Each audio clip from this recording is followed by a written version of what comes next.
மீரா தமிழ் சொந்தங்களுக்கு வணக்கம். இன்றைய தினம் முக்கியமான ஒரு செய்தியினை பார்க்க வேண்டும். யாழ் மாவட்ட நாடாளுமன்ற உறுப்பினர் கண்ணநாதன் இளங்குமரன், அதாவது தேசிய மக்கள் சக்தியின் யாழ் மாவட்ட நாடாளுமன்ற உறுப்பினர் கண்ணநாதன் இளங்குமரன் இன்றைய தினம் கார் விபத்து ஒன்றில் சிக்கி படுகாயமடைந்த நிலையில் யாழ்ப்பாணம் போதனா வைத்தியசாலையில் சிகிச்சை பெற்று வருகின்றார். தற்போது கிடைத்திருக்கக்கூடிய செய்திகளின்படி அவர் சாதாரணமான விடுதிக்கு மாற்றப்பட்டு சிகிச்சை பெற்று வருகின்றார். ஆபத்தான கட்டத்தினை அவர் தாண்டி இருக்கின்றார். இந்த நிலையில் தற்பொழுது அவர் இந்த விபத்தில் சிக்கிய காணொளி ஒன்று, சிசிடிவி காணொளி ஒன்று வெளியாகி இருக்கின்றது. இந்த விபத்து இடம்பெற்ற பகுதி யாழ்ப்பாணத்தின் தென்மராட்சி பகுதியில் இருக்கக்கூடிய தனங்களப்பு பகுதியில் தான் இந்த விபத்து இடம்பெற்றிருக்கின்றது. தனங்களப்பு சந்தி என்று சொல்லக்கூடியது, அந்த இடத்தில் தான் இந்த விபத்து இடம்பெற்றிருக்கின்றது. குறிப்பாக சாவகச்சேரி நகரத்தில் இருந்து A35 வீதியில் இணைகின்ற அந்த சந்தி தான் தனங்களப்பு சந்தி. சாவகச்சேரி நகரிலிருந்து அந்த வீதி வழியாக அந்த சந்தியில் இணைகின்றது அந்த வீதி. தனங்களப்பு பகுதியில் இந்த விபத்து இடம்பெற்றிருக்கின்றது. குறித்த விபத்து திட்டமிட்ட சதியாக இருக்கலாம் என்கின்ற கண்ணோட்டத்தில் கூட பல தகவல்கள், சில கருத்தாடல்கள் முகநூல் உள்ளிட்ட சமூக வலைத்தளங்களில் பகிரப்பட்டு வருவதனையும் காணலாம். அதேபோல் இது ஒரு சாதாரணமான விபத்து என்ற ஒரு நிலையினையும் நாங்கள் பார்க்கலாம்.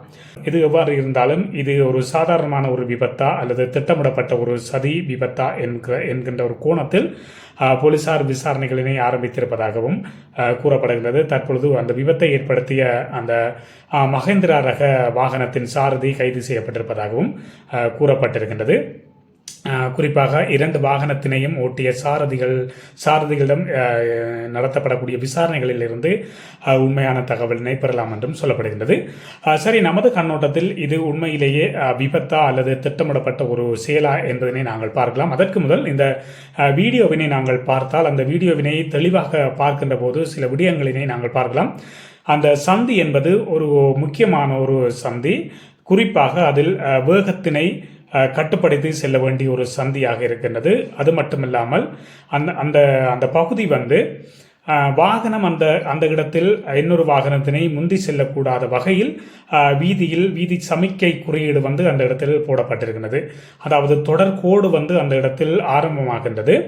அதாவது இடைவிட்டு வருகின்ற கோட்டினை வெட்டி வருகின்ற கோட்டினை அடுத்து தொடர்கோடு அந்த இடத்தில் ஆரம்பிக்கின்றது. அந்த தொடர்கோடு ஆரம்பிக்கின்ற இடத்தில், தொடர்கோடு இருக்கின்ற இடத்தில், அதாவது நடுப்பகுதியில் இருக்கக்கூடிய அந்த வெள்ளைக்கோடு தொடராக இருக்குமாக இருந்தால் இலங்கையின் வீதி ஒழுங்குகளின்படி அந்த இடத்தில் ஒரு வாகனத்தினை இன்னொரு வாகனம் முந்தி செல்லக்கூடாது. அதாவது அடுத்த வழியால் அந்த வாகனத்தினை, முன்னால் செல்லக்கூடிய வாகனத்தினை முந்தி செல்வது பாரிய ஒரு விதிமீறலாக காணப்படுகின்றது. இந்த வீதி சட்டத்தின்படி இது ஒரு தண்டனைக்குரிய ஒரு குற்றமாகவும் இருக்கின்றது. ஏனென்று சொன்னால், அந்த பகுதியில் இன்னொரு வாகனத்தினை முந்தி செல்ல முற்படுகின்ற போது அது தனக்கு மட்டுமல்லாமல் தனக்கு எதிரில் வரக்கூடியவர்கள், அதேபோல் தனக்கு முன்னால் செல்லக்கூடியவர்கள் என்று ஏனையவர்களுக்கும் உயிராபத்தை விளைவிக்கக்கூடிய ஒரு நிலைமை என்கின்ற நிலையில் அந்த இடத்தில் அந்த வாகனத்தினை, முன்னால் செல்லக்கூடிய வாகனத்தினை முந்தி செல்லக்கூடாது என்பது ஒரு வீதி விதிமுறையாக இருக்கின்றது. ஆனாலும் அந்த விதிமுறையினை மீறி அந்த வாகனம் சென்றிருப்பதனை நாங்கள் பார்க்கக்கூடியதாக இருக்கின்றது. குறிப்பாக அந்த வீடியோவில் நாங்கள் பார்த்தால், முன்னால் சென்று கொண்டிருக்கக்கூடிய அந்த மகேந்திரா ரக வாகனம் சற்று வேகமாகத்தான் வந்திருக்கின்றது. ஆனாலும் அந்த சந்திக்கு தனது வேகத்தினை குறைத்து அந்த சந்தியில் சட்டென்று திரும்புகின்றது. அதாவது திரும்ப எத்தனிக்கின்றது. குறிப்பாக அந்த தனங்களப்பு சந்தியிலிருந்து சாவகச்சேரி நகரத்துக்கு செல்வதற்காக அந்த வாகனம் திடீரென்று திருப்புவதை நாங்கள் அந்த வீடியோவில் பார்க்கக்கூடியதாக இருக்கின்றது. ஆனாலும் அந்த வீடியோவில் அந்த வாகனம் சிக்னல் லைட் போட்டு திருப்புகின்றதா என்பதனை நாங்கள் தெளிவாக பார்க்கக்கூடியதாக இல்லை. சிக்னல் போட்டு தான் அது திருப்பினாரா என்பதை நாங்கள் பார்க்கக்கூடியதாக இல்லை. அந்த முகநூலில் பகிரப்பட்ட அந்த காணொலியில் தான் பார்த்திருக்கிறோம். அதில் சிக்னல் போட்டு தான் அந்த வாகனம் திருப்புகின்றதா என்பதை அடையாளம் காணக்கூடியதாக இல்லை.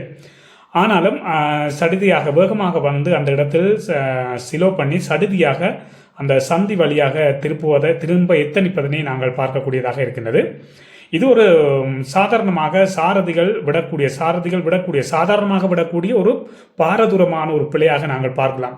குறிப்பாக அதிவேகமாக பின்னால் வரக்கூடிய வாகனங்களுக்கு, முன்னால் செல்லக்கூடிய வாகனம் வேகமாக சென்று கொண்டிருக்கின்ற போது பின்னால் வரக்கூடிய வாகனங்கள் அதனை பொருட்படுத்தாது அவர்களும் வேகமாக வந்து கொண்டிருப்பார்கள். குறிப்பாக ஒரு சந்திக்கு, ஒரு பரிச்சயமான ஒரு சந்தியால் திருப்ப வேண்டுமாக இருந்தால் வலப்பக்கமாக திருப்பக்கூடிய ஒரு சந்தி தான் அது.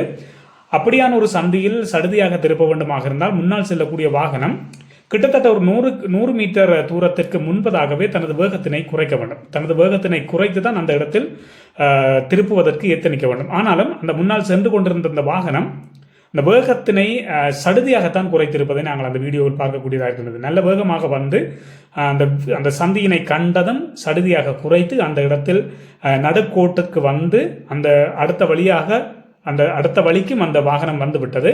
அப்படியே திருப்ப எத்தனிப்பது என்பதை விட திருப்புகின்ற போதுதான் பின்னால் வந்த அந்த மகளுந்து இளங்குமரன், நாடாளுமன்ற உறுப்பினர் இளங்குமரன் பயணித்த அந்த மகளுந்து அதனோடு மோதுகின்றது.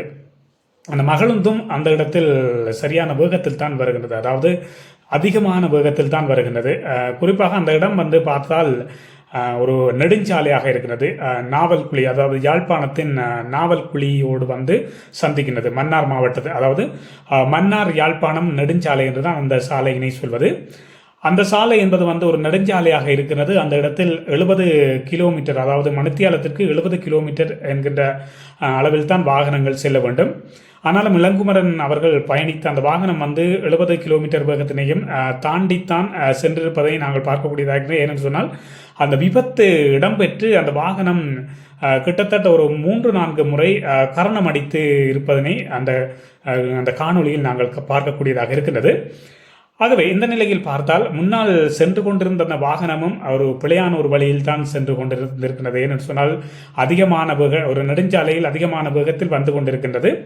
அதிகமான வேகத்தில் வந்து அந்த இடத்தில் சடுதியாக வேகத்தினை குறைத்து அடுத்த பகுதிக்கு செல்வதற்கு அந்த வாகனம் எத்தனித்திருப்பது வந்து சற்று ஒரு பிழையான ஒரு நடவடிக்கையாகத்தான் நாங்கள் பார்க்கலாம். ஏனென்று சொன்னால் பின்னால் ஒரு வாகனம் வந்து கொண்டு இருக்கின்றது என்பதனை வந்து அந்த முன்னால் சென்று கொண்டிருக்கக்கூடிய வாகனம் சைட் கண்ணாடியில் பார்த்து கொண்டு அவதானமாக இருக்க வேண்டும். அவ்வாறு அவதானமாக இருந்துதான் தனது வேகத்தினை சடுதியாக குறைத்து அடுத்த பகுதிக்குள் அடுத்த அந்த சந்தியால் திருப்புவதற்கு எத்தனிக்க வேண்டும். ஆனால் அதனை அந்த முன்னால் சென்ற வாகனம் கவனித்ததாக தெரியவில்லை. அந்த முன்னால் சென்ற வாகனம் ஏனோதானோ ஒன்று சடுதியான வேகமாக வந்து பின்னால் ஒரு வாகனம் வேகமாக வந்து கொண்டிருக்கிறது என்பதனையும் அவதானிக்காமல் ஒரு கனத்த வேகத்தோடு வந்து அந்த இடத்தில் சடுதியாக வேகத்தினை குறைத்து ஏனோதானோ ஒன்று அந்த வீதியினால் அந்த சந்தியால் திருப்ப எத்தனிப்பது வந்து ஒரு பிழையான ஒரு நடவடிக்கை. அந்த முன்னால் சென்ற வாகனத்தில் இருக்கக்கூடிய ஒரு பிழையான ஒரு நடவடிக்கை. அந்த சாரதி மீது நடவடிக்கை எடுக்கப்பட வேண்டும். அதேபோல் பின்னால் வந்து கொண்டிருந்த வாகனமும் வந்து வாகன சாரதி மீதும் ஒரு பிழை இருக்கின்றது. ஏன்னு சொன்னால் அதிவேகமாக வந்தது மட்டுமல்லாமல் அந்த சந்தி பகுதியில் முன்னால் சென்று கொண்டிருக்கக்கூடிய ஒரு வாகனம் பற்றி ஒரு எச்சரிக்கை உணர்வு இல்லாமல் அந்த வேகமாக வந்து கொண்டிருக்கிறது. அதேபோல் அந்த வாகனத்தினை விலத்துவதற்கு எத்தனித்திருக்கின்றார்கள். ஏனென்று சொன்னால் அடுத்த பாதைக்குள் சென்றிருக்கின்றார்கள்.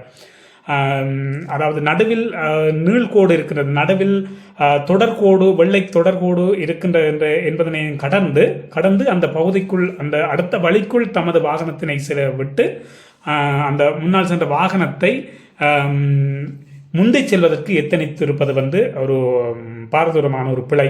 அந்த பிழையினை வந்து இளங்குமரனின் சாரதி விட்டதனால்தான் அந்த விபத்து ஏற்பட்டிருக்கின்றது என்பதை நாங்கள் பார்க்கலாம். முன்னால் சென்று கொண்டிருந்த வாகனத்தின் மீதும் பிழை, சடுதியாக வந்து வேகத்தை குறைத்து அதனால் திருப்பியது பிழை. அதேபோல் பின்னால் வந்த வாகனமும் அதிவேகமாக வந்து அடுத்த வழியால் சென்று அதனை முந்தி செல்ல எத்தனித்திருப்பதும் ஒரு பிழையான ஒரு விடயம். இரண்டு வாகன சாரதிகளுமே பிழையான ஒரு நடவடிக்கையினை அந்த இடத்தில் மேற்கொண்டதனால் வந்து ஒரு மக்கள் பிரதிநிதி ஒரு உயிராபத்தான ஒரு நிலையில் சென்றிருப்பதை நாங்கள் பார்க்கக்கூடியதாக இருந்தது. இருந்தாலும் தெய்வாதீனமாக அவர் உயிருக்கு எந்த விதமான ஒரு பாதிப்பும் இல்லாத வகையில் அவர் சாதாரணமான ஒரு வாட்டில் வந்து மாற்றப்பட்டு சிகிச்சை பெற்று வருவதனை நாங்கள் பார்க்கக்கூடியதாக இருக்கின்றது. நாட்டின் பிரதமர் ஹரணி அமரசூரிய கூட சற்று முன்னர் அவரை சென்று சந்தித்திருப்பதனை நாங்கள் பார்க்கக்கூடியதாக இருக்கின்றது. ஆகவே நெடுஞ்சாலைகளில் வாகனங்கள் செல்லுகின்ற போது அதிவேகமாக வாகனங்கள் செல்வதாக இருந்தால் முன்னால் செல்லுகின்ற வாகனம் அடுத்த வழியால் திருப்புவதற்கு எத்தனிக்கின்ற போது ஏற்கனவே அவர்கள் ஒரு எச்சரிக்கை உணர்வோடு 100 மீட்டருக்கு முன்பதாகவே தமது வேகத்தினை குறைக்க வேண்டும். சடுதியாக வேகத்தினை குறைத்து சந்தியால் எத்தனிப்பது என்பது வந்து பின்னால் வரக்கூடிய வாகனங்களுக்கும் முன்னால் வரக்கூடிய வாகனங்களுக்கும் பாதிப்பினை ஏற்படுத்தக்கூடிய ஒரு விடயம் என்பதனை வந்து இந்த வாகன சாரதிகள் அறிந்திருக்க வேண்டும்.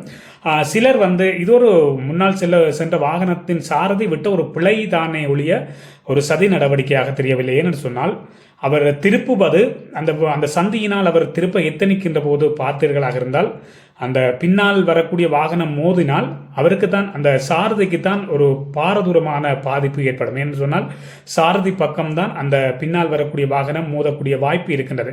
இதனை தெரிந்து கொண்டே சதி வேலையில் ஈடுபடக்கூடியவர்கள் வந்து இவ்வாறு செய்ய மாட்டார்கள். ஏனென்று சொன்னால் அவ்வாறு அவர் அந்த வழியா அந்த வலப்பக்கமாக திருப்புகின்ற போது பின்னால் வரக்கூடிய வாகனம் வந்து வேகமாக வந்து மோதுமாக இருந்தால் அந்த முன்னால் சென்ற வாகனத்தின் சாரதிக்கு தான் பாரதூரமான காயங்கள், உயிராபத்தை ஏற்படுத்தக்கூடிய காயங்கள் ஏற்படக்கூடிய வாய்ப்புகள் இருக்கின்றது. அதனை தெரிந்து கொண்டும் அவர்கள் அவ்வாறு சதி செய்வதற்கு முன்வர மாட்டார்கள் என்பதை நாங்கள் இந்த இடத்தில் பார்க்கலாம். ஆகவே இது ஒரு சாதாரணமான ஒரு விபத்து என்பதை தான் நாங்கள் இந்த காணொளி வாயிலாக நாங்கள் பார்க்கக்கூடியதாக இருந்தது. இருந்தாலும் போலீசாரின் விசாரணைகளின் பின்பே உண்மையான தகவல்கள் வெளிவரும் என்பதனை நாங்கள் பார்க்கக்கூடியதாக இருக்கும். வணக்கம். இதுபோன்ற செய்திகளை உடனுக்குடன் தெரிந்து கொள்ள மீரா தமிழ் சேனலை சப்ஸ்கிரைப் செய்து இணைந்தீர்கள்.